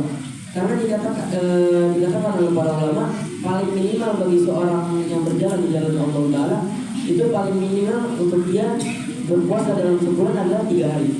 3 hari itu paling minimal, bukan wajib, cuma dianjurkan oleh para ulama. Yang kalau bisa itu dilakukan pada hari Senin ataupun hari Kamis ataupun ayam mungkin, karena itu lebih afdal daripada hari-hari biasa. Dan juga Allah Ta'ala menyembunyikan keridoannya pada makhluk. Bagaimana? Allah menyembunyikan keridoannya dengan makhluk. Karena ada suatu cerita di zaman dulu, suatu ulama dia sedang menulis dengan pulpen. Dan di zaman dulu pulpen itu tidak seperti zaman sekarang. Di zaman dulu itu pulpen tintanya harus dicelupin ke dalam tinta. Dan saat dia lagi menulis dalam pulpennya, dia melihat suatu lalat. Ada lalat, dia minum dari tintanya tersebut. Kalau orang pada umumnya pasti ingin alatnya seperti berusaha untuk membuat alatnya seperti. Tapi ulama ini membiarkan lalat tersebut minum dari tintanya karena dia punya pikiran bahwa lalat ini haus. Dan saat dia di akhirat, apa katanya? Kata Allah Ta'ala, kamu masuk surga karena memberikan lalat ini hanya minum tinta. Karena Allah menyembunyikan keridhaan dalam makhluk, maupun sekecil lalu minum tinta karena diperbolehkan oleh kita. Dan juga ada cerita orang membiarkan seekor nyamuk minum darah dari kita. Kalau orang pada umumnya ada nyamuk lain di kita di udara pasti dikepok, dibunuh, dibuat kabur. Tapi ulama tersebut membiarkan.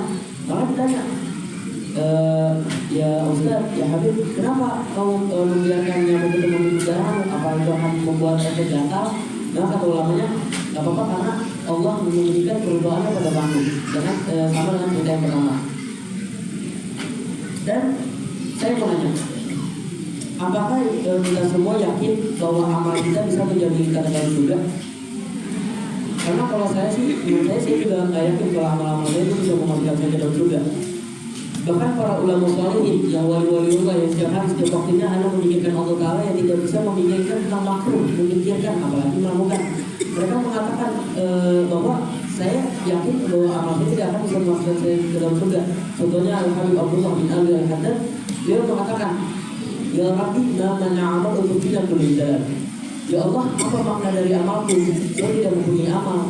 Itu sifat ketawaduan bagi seorang ulama. Dan juga ada suatu doa, suatu kala yang sering dikatakan oleh ayah saya, yaitu ilahi nasrul firdaus ka'ala. Ya Allah, saya tidak pantas untuk masuk di surga firdausmu. Saya tidak pantas untuk masuk firdaus yang paling atas. Itu adalah suatu ulama yang mengatakan yang setiap harinya hanya ibadah, setiap waktunya hanya bisa beribadah kepada Allah Ta'ala. Nah kita siapa? Ibadah aja belum tentu diterima oleh Allah Ta'ala. Dan ini adalah sifat yang kita harus bisa iri. Kita harus iri dengan sifat para ulama tersebut. Kita harus bisa iri. Ya Allah, aku mungkin seperti beliau, seperti ulama tersebut, harus merasa yakin bahwa amalku tidak bisa menjadiku surga. Ya. Karena Kuis ya. dikatakan oleh Rasulullah bersabda, "An Abi Hurairah radhiyallahu ta'ala anhu an Rasulullah sallallahu alaihi wasallam, idza nazara ahadukum ila man fadla alaihi fil mali wal falah, falyanzur lahu asfar itu." Barang siapa yang melihat kepada orang yang lebih unggul daripadanya, lebih unggul maupun dia dari penampilan, dari harta, dari lain-lainnya, maka dianjurkan oleh Rasulullah SAW untuk melihat kepada orang yang di bawahnya. Bagaimana apabila kita mempunyai rasa hasad, rasa iri? Maka Rasulullah memberi kita resep sebagaimana dokter memberi kita resep saat kita mengeluh tentang penyakit yang kita alami. Dokter, saya punya penyakit ini, tolong berikan saya resep dan obatnya. Dan Rasulullah memberikan kita hal yang seperti itu juga, beri kita resep agar penyakit hasad ini hilang. Caranya bagaimana? Melihat kepada orang yang di bawah kita. Contoh, kita mempunyai sepeda, kita merasa nikmat atas sepeda tersebut. Kita melihat teman kita punya motor, juga punya motor, dan muncul rasa iri tersebut. Nah, Rasulullah mengatakan, janganlah melihat kepada orang yang di atas, akan tetapi melihatlah kepada orang yang di bawahnya.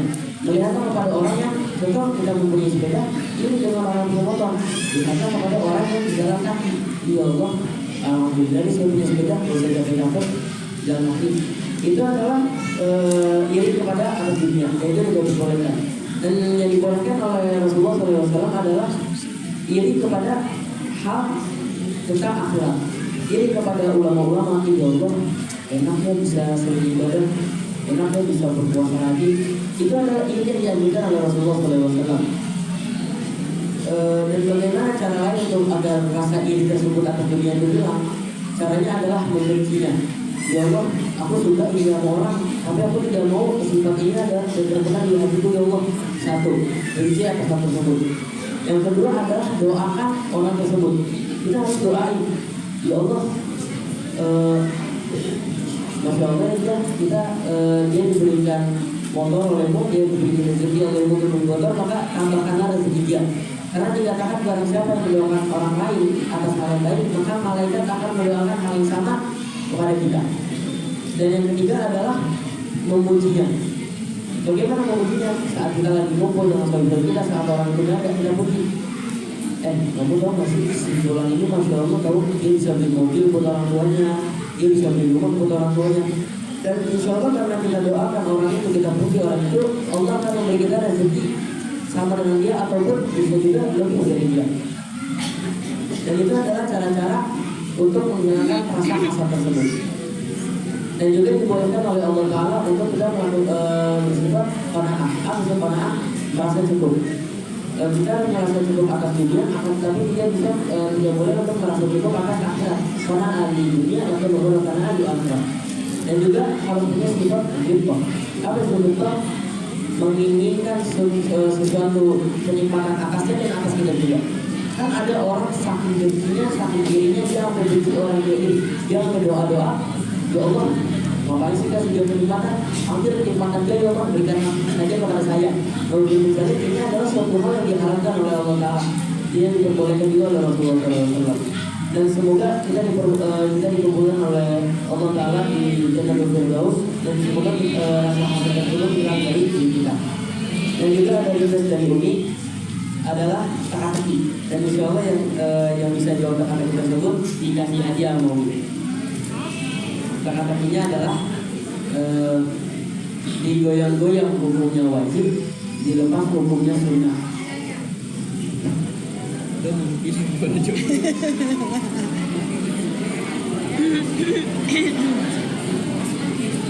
Siapa yang bisa jawab? Ntar dulu saya pilih dulu, yang anak muda aja. Ya, ini udah tua. Mana anak muda nih? Anak muda mana anak muda? Mana? Di pintu. Ya, yang di pintu deh, sini anak muda. Ya kamu. Iya kamu. Enggak itu tuh. Nah ini, yang kecil nih, yang kecil. Nah kamu dulu coba. Penasaran? Sini. Dan dulu Bu, atu-atu.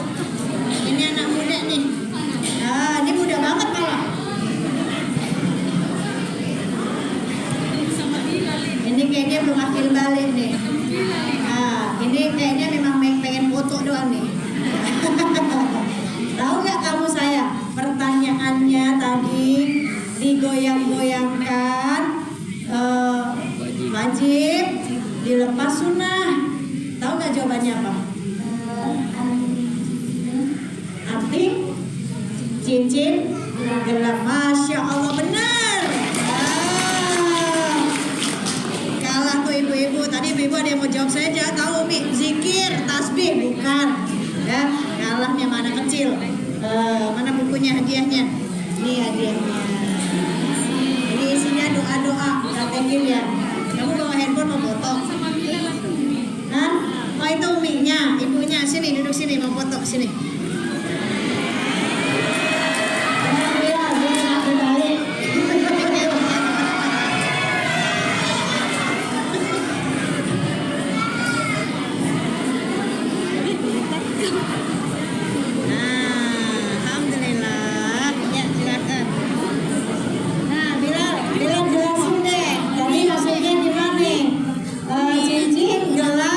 Cincin, gelang, sama anting. Maksudnya gimana? Bila jelasin. Penjelasannya adalah apa yang digoyang-goyang wajib dilepas sunnah. Apabila saat kita lagi berwudu, apabila kita menggunakan perhiasan-perhiasan tersebut, diwajibkan oleh para ulama untuk kita menggoyang-goyangkan perhiasan tersebut agar air wudu itu masuk dan kena permukaan kulit agar sah wudunya. Apabila tidak digoyangkan karena takutnya air tersebut tidak kena kulit. Dan apabila dilepas wudunya sunnah.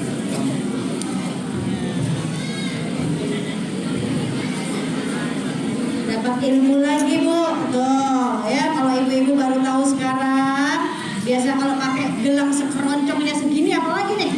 Nah, kalau ibu-ibu yang biasa pulang umroh, pulang haji itu kan pulang-pulang emasnya segini. Pakai gelangnya segini nih. Nah, kalau mau wudhu goyang-goyangin dulu, kan repot Bu kalau pakai gelangnya segini dipakai semuanya. Ya, goyanginnya bunyi semua itu. Ya, digoyangin dulu, cincinnya digoyangin kan gitu.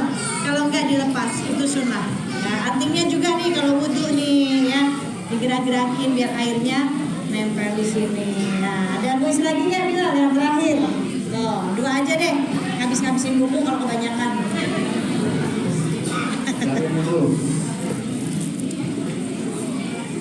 Dua amalan apa yang apabila kita makan tanpa sengaja, satu memperbolehkan untuk kita melanjutkan ibadah tersebut, dan satu lagi membatalkan. Jawabnya pakai penjelasan ya.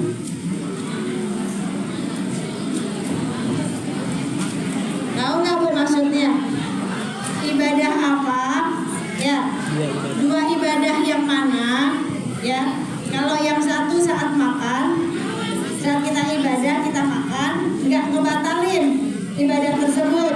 Tapi satu lagi kalau kita makan, ngebatalin ibadah tersebut. Ya, jawabannya harus dengan penjelasan. Coba, mana? Anak-anak tahu jawabannya ya? Pakai penjelasan ya. Nah, pinter. Udah biarin aja deh anak-anak deh, mamanya nggak usah deh.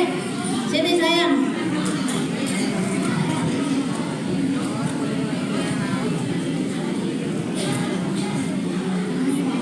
Apa sayang jawabannya?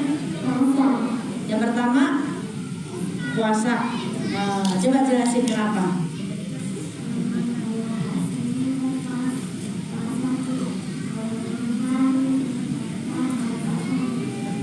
Kalau makan batal puasanya.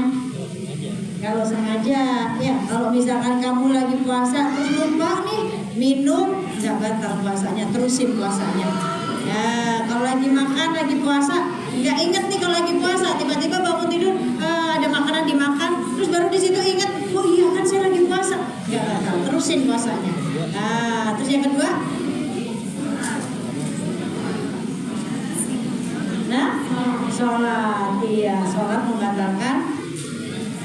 Kalau makan batal. Betul Bila jawabannya? Betul, luar biasa nih hadiahnya. Sini foto sini.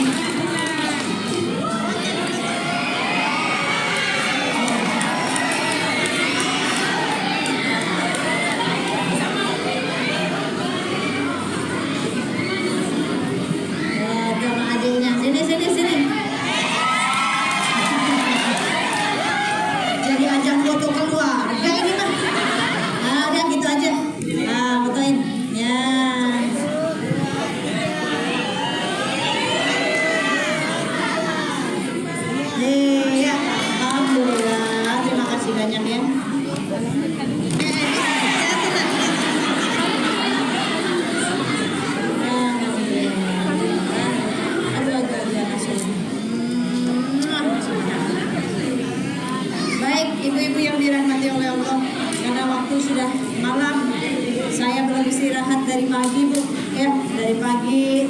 Syafarida uang 4 titik terakhir ini. Insya Allah besok saya harus jalan lagi ya. Mari kita tutup acara ini ya. Kita doa sama-sama. Saya mau tanya, jangan pulang dulu.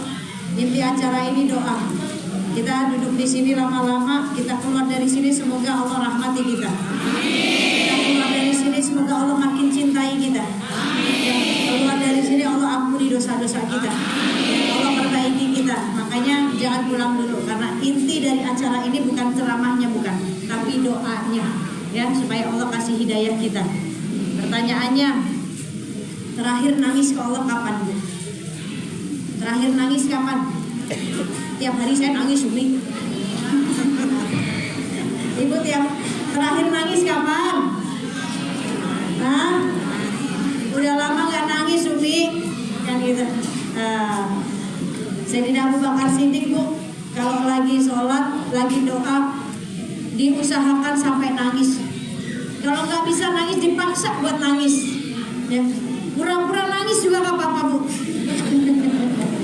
Dipaksa supaya keluar. Ingat, Bu, kalau kita kepengen nangis, ingat aja dosa-dosa kita, kan gak mungkin kita gak punya dosa. Ingat kita pernah durhaka sama orang tua, ingat kita pernah ngebentak orang tua, ingat kita pernah ngelawan orang tua. Supaya apa? Ingat kita terus nyesel nangis ya. Nah, saat kita menangis karena takut kepada Allah, maka Allah haramkan api neraka menjilat tubuh kita. Kalau kita nangisnya takut karena Allah ya. Air matanya Sayyidina Abu Bakar Siddiq kalau lagi doa nangis, air matanya tuh diusapin semuanya ke tubuhnya, Bu. Supaya apa? Allah haramkan api neraka menjilat tubuhnya karena dengan air mata yang takut kepada Allah. Maka yuk kita sama-sama kita menangis hari ini. Tadi kita udah banyak ketawa, Bu, ya. Sekarang kita tafakur, sekarang kita muhasabah. Kita nangis ke Allah dengan dosa-dosa kita. Kita ingat dosa-dosa kita. Kita ingat dosa kita sama orang tua kita. Kita ingetin dosa kita sama tetangga, saudara, semuanya sama teman-teman kita ya. Insyaallah. Astaghfirullahaladzim.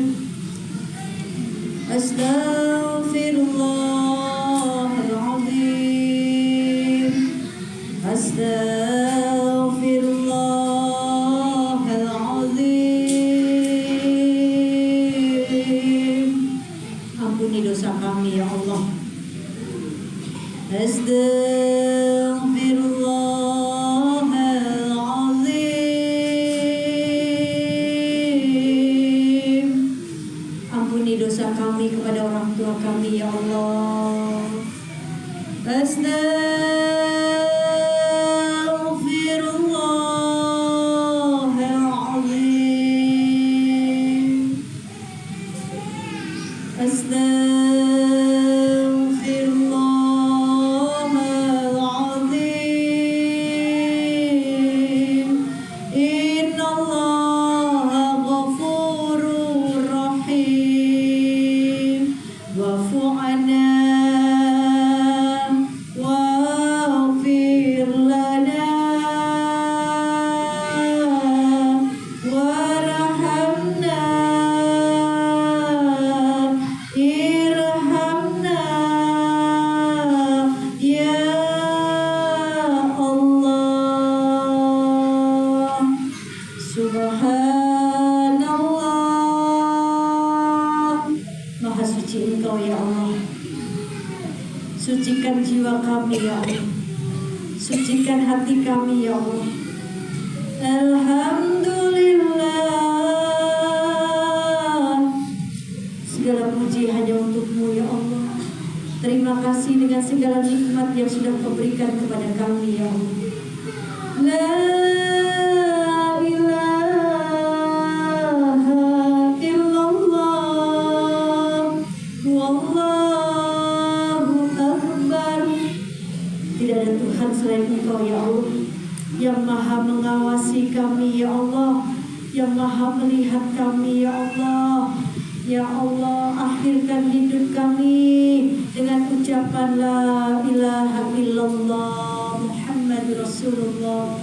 Engkau yang maha besar ya Allah. Dosa-dosa kami ini banyak ya Allah. Maka besarkan ampunan-Mu ya Allah untuk kami, besarkan rahmat-Mu untuk kami ya Allah. Subhanallah, alhamdulillah, wa la ilaha illallah, wallahu akbar. Ya Allah, ya Rahman, ya Rahim, ya Allah, ya Rahman, ya Rahim. Ya Allah, yang Maha Pengasih, yang Maha Penyayang, aku panggil Engkau. Kasihi kami ya Allah, sayangi kami ya Allah. Begitu banyak dosa-dosa kami ya Allah. Dosa kami kepada kedua orang tua kami, sayangi ya Allah orang tua kami ya Allah. Ya Allah, ya Rahman, ya Rahim. Ya Allah, aku panggil Engkau Maha Pengasih, Maha Penyayang, yang kasih-Mu tak pilih kasih kepada siapapun Kau kasihi. Ya Allah, berikan rahmat-Mu untuk kami, berikan petunjuk-Mu untuk kami, rahmati kami ya Allah. Jangan Engkau sesatkan hati kami setelah Engkau berikan petunjuk kepada kami ya Allah. Allahumma sholli ala Muhammad wa ala ali Sayyidina Muhammad. Ya Allah, salawat dan salam teruntuk kekasih-Mu ya Allah, pemberi syafaat baginda Nabi Muhammad sallallahu alaihi wasallam. Semoga kami mendapatkan syafaat kelak di yaumil qiyamah ya Allah, dan semoga Kau kumpulkan kami bersama kekasih-Mu, bersama jantung hati kami, bersama manusia yang kami cintai, baginda Nabi Muhammad SAW di surga Firdaus-Mu ya Allah. Duhai Allah, ampuni kami ya Allah, pandangi kami malam ini ya Allah, kasihani kami ya Allah, banyak dosa-dosa kami ya Allah. Terima amal kami ya Allah yang gak seberapa ini ya Allah. Terima sujud kami, terima rukuk kami, terima zikir kami, terima puasa kami, terima sedekah kami, terima bacaan Quran kami ya Allah. Ampuni dosa kami ya Allah. Banyak sekali dosa-dosa maksiat kami, belum lagi dosa kami kepada ayah dan ibu kami ya Allah. Yuk hadirkan wajah kedua orang tua kita, hadirkan wajah mereka ya Allah. Malam ini kami memohon kepadamu untuk ayah kami yang mencari nafkah untuk kami. Kepala jadi kaki, kaki jadi kepala, berkeringat untuk mencari nafkah buat kami, yang menyekolahkan kami, membiayai kami, memberikan makan untuk kami. Ya Allah, jikalau dulu kami pernah membentak ayah kami, ampuni kami ya Allah. Ampuni dosa lisan kami ya Rabb. Untuk ayah kami yang sudah mendahului kami, sudah berada di alam kubur, ampuni dosanya ya Allah. Sayangi ya Rabb, kasihi ayah kami ya Allah. Selamatkan di dalam kuburnya ya Allah, lapangkan kuburnya ya Allah, terangi kuburnya ya Allah. Kami gak bisa menolong ayah kami, tapi kami memohon kepadamu, jadikan kami anak yang soleh dan soleha, agar kami terus bisa mendoakan, agar kami terus bisa taat, agar kami bisa taat kepadamu. Kami beramal soleh awalnya untuk orang tua kami, untuk ayah kami ya Allah, untuk menolong ayah kami di alam kuburnya ya Allah. Jangan Kau siksa ayah kami atas maksiat dan dosa kami ya Allah. Ya Rabb, jadikan kubur ayah kami rawdah min riyadil jannah, taman-taman surgamu. Kumpulkan ayah kami nanti bersama kami di surga Firdaus-Mu ya Allah. Ya Rabb, untuk ayah kami yang masih hidup, panjangkan umurnya dalam ibadah. Jangan Kau ambil dulu ya Allah. Izinkan kami bisa membahagiakan ayah kami ya Rabb. Izinkan kami bisa berbakti kepada ayah kami ya Allah. Izinkan ayah kami melihat kami kelak bahagia ya Rabb. Panjangkan umurnya ya Allah, sehat afiatkan. Jika hari ini ayah kami sakit, angkat penyakitnya ya Allah. Jika hari ini ayah kami memikirkan kami, sampaikan kepada ayah kami baik-baik saja ya Allah. Ya Rabb, mudahkan rezeki ayah kami, berkahi ya Allah. Jika kelak Kau akan ambil saat waktunya tiba, ambil dalam keadaan husnul khotimah. Ya Allah, untuk ibu kami ya Rabb, yang mengandung kami 9 bulan, yang melahirkan kami dengan rasa sakit luar biasa, yang menyusui kami, kadang ibu kami gak tidur, yang merawat kami saat kami sakit, yang menyuapi kami, ya Allah, yang membesarkan kami, air susunya ada mengalir dalam tubuh kami ya Allah, yang setiap malam bangun mengangkat tangannya mendoakan kami ya Rabb. Ya Allah, jikalau dulu kami pernah membentak ibu kami, ampuni kami ya Allah. Jika kami pernah melawan ibu kami, maafkan kami ya Allah. Untuk ibu kami yang sudah mendahului kami di alam kubur ya Rabb, kasihani, sayangi ya Allah, seperti ibu kami menyayangi kami ya Rabb. Selamatkan alam kuburnya, terangi kuburnya ya Allah.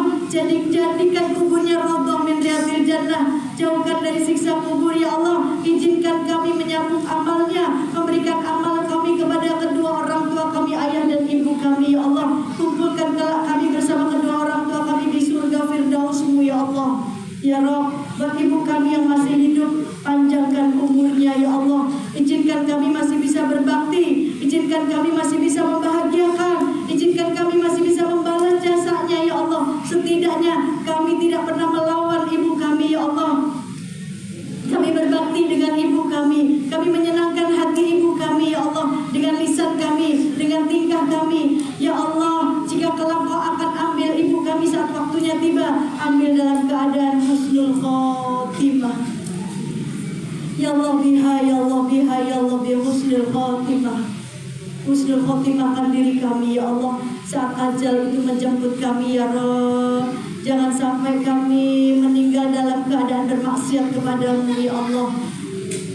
Duhai Allah, sayangi keluarga kami ya Allah, suami, anak, orang tua, saudara-saudara kami ya Allah, sayangi kami, selamatkan dunia wal akhirat. Berkahi hidup kami ya Allah, beri hidayah kami ya Rabb, mudahkan kami, berikan taufik-Mu ya Allah, agar kami mudah beramal soleh. Rabbana atina fid dunya hasanah wa fil akhirati hasanah wa qina adzabannar wa adkhilnal jannata ma'al abrar ya aziz ya ghafar ya rabbal alamin. Wa sallallahu ala sayyidina Muhammadin wa ala alihi wa sahbihi wa salam. Subhana rabbika rabbil izzati amma yasifun wa salamun alal mursalin walhamdulillahi rabbil alamin. Bisiril Fatihah.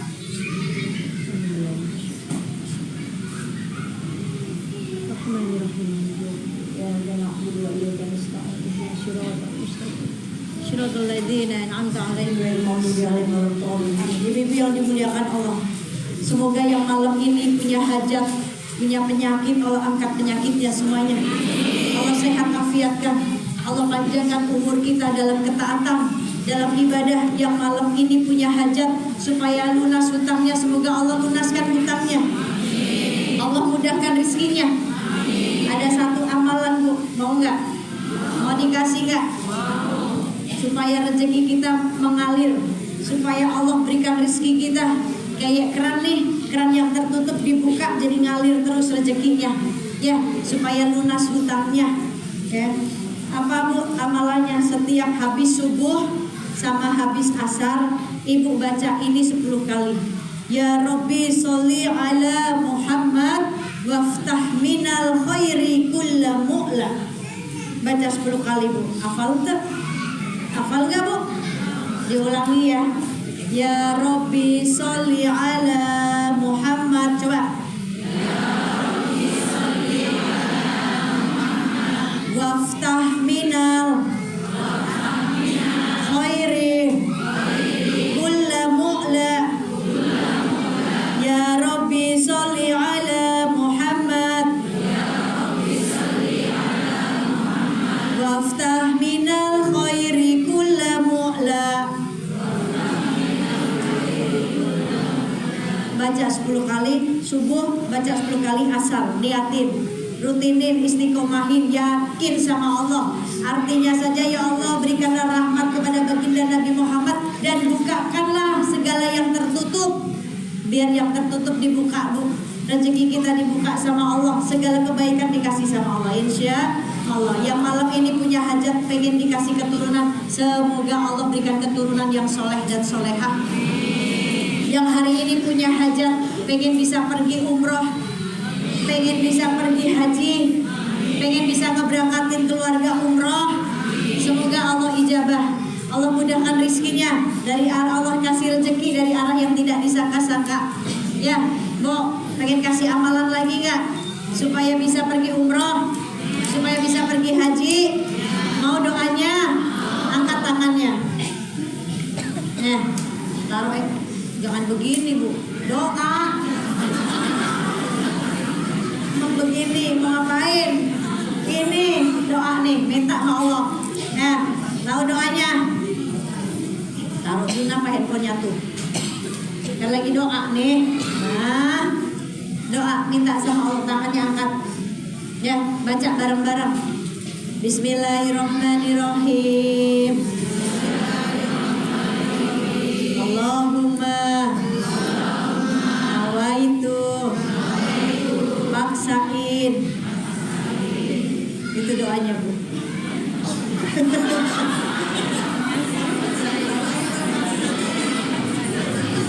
Paksain, Bu.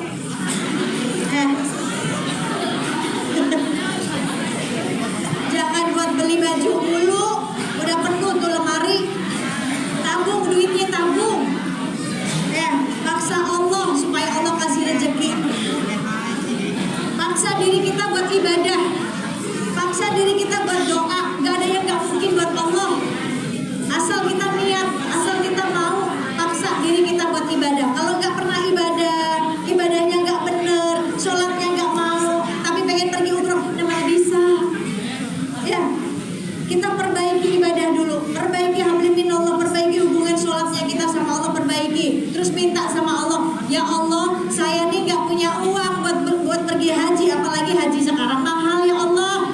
Yang gitu. Tapi saya mau banget, apalagi berangkatin orang tua saya mau ya Allah. Tapi saya gak punya rezeki, tapi saya punya niat, punya kemauan. Ya Allah, terserah Engkau dengan caramu bisa pilih kami pergi haji, gitu, Bu. Biar caranya Allah aja, kali aja nanti ada orang tetangga punya duit lebih, Bu, mau pergi haji gak sama saya? Gitu. Beneran, ini kisah nyata, Bu. Saya punya jamaah tukang nasi uduk. Karena kemauannya kenceng, kemauannya keras, pengen pergi haji. Setiap jualan nasi uduk, Ibu tahu nasi uduk kan? Nah, setiap jualan nasi uduk 10.000 dia celengin, Bu. Ada yang beli lagi 10.000 dia sisain masukin ke celengan. Sambil bilang, ya Allah 10.000 nih yang saya nyelengin 10.000, saya pengen pergi haji. Niatnya kenceng banget, Bu. Masukin. Ada orang beli lagi nasi uduk, ya Allah 10.000 saya pengen pergi haji, celengin lagi. Bu, logikanya setiap hari 10.000 dikali setahun aja belum cukup buat pergi haji, betul nggak? Apalagi haji sekarang mahal. Tapi tiba-tiba Allah punya cara yang beda karena niatnya kuat. Dia ikhtiar, niatnya kuat. Tiba-tiba ada tetangga, Bu, orang kaya, biasa beli nasi uduk di situ. Ya, begitu beli nasi uduk nih, si istri begitu beli nasi uduk, ngelihat si ibu itu lagi ngejembrengin, apa nih bahasa ngejembrengin? Lagi ngibas-ngibasin duit 10.000 sambil bilang, ya Allah saya pengen pergi haji, ya Allah, masukin. Si ibu yang beli nasi uduk orang kaya ini, Bu, orang kaya banget. Begitu ngelihat itu dia nggak jadi beli nasi uduk, Bu. Dia nangis senangis-nangisnya. Pulang ke rumah, suaminya nanya kenapa nangis mah. Terus si istri itu ngejelasin, "Pak, malu Pak, kita nih kaya banget. Kita perusahaan di mana-mana setiap tahun. Dalam 1 tahun berapa bulan kita sering pergi ke luar negeri. Kemanapun sudah kita datangi, tapi kita belum pernah datang buat umrah atau pergi haji. Kita belum pernah Pak." Terketuk hatinya Bu. Allah kasih hidayah melalui tukang nasi uduk tadi.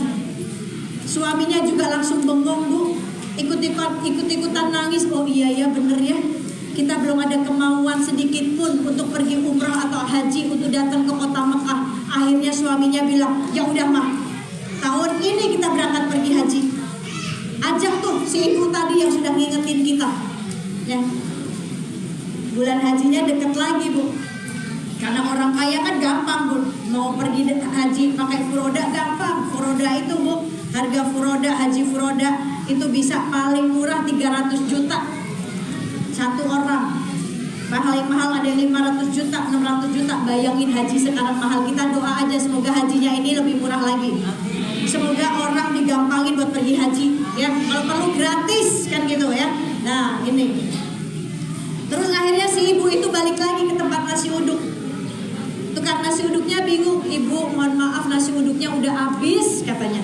"Bu enggak, saya enggak beli nasi uduk kok. Saya mau ajak ibu pergi haji tahun ini." Sujud syukur Bu, tukang hajinya tukang nasi uduknya tadi. Sujud syukur nangis, nih caranya Allah. Dia 10.000 setiap hari, kekumpulnya kapan Bu? Coba kali sebulan aja baru 300.000. Kali setahun berapa Bu? Nah, belum kekumpul, mahal banget. Nangis gara-gara ibu begitu. Saya dapat hidayah, saya malu, saya punya uang tapi saya gak mau pergi ke Mekah. Tapi asbab dari ibu gak punya uang, hanya 10.000, tapi ibu punya niat yang kuat. Saya terketuk hidayah dari ibu. Ibu berangkat haji, ajak suami, nanti bareng saya. Hajinya plus lagi Bu, coba. Maka kita gak punya materi buat pergi haji, tapi kita punya kemauan perbaiki ibadah kita. Minta terus sama Allah, ya Allah dengan caramu deh, terserah. Aku pengen banget umroh, aku pengen banget pergi haji dengan caramu ya Allah, tapi perbaiki ibadah kita. Kan kita mau nuntut Allah nih ya, tapi kitanya tuntut diri kita dong, supaya kita ibadah yang benar, supaya Allah seneng. Kan Allah seneng dipuji Bu ya, puji Allah dengan ibadah-ibadahnya. Kita doa minta sama Allah, Allah seneng dipinta Bu. Maka jangan pernah kita putus asa untuk gak minta sama Allah. Insya Allah semoga dimudahkan nanti jalannya untuk pergi haji dan umroh ya. Baik ibu-ibu, ini saja bisa saya sampaikan. Yang terakhir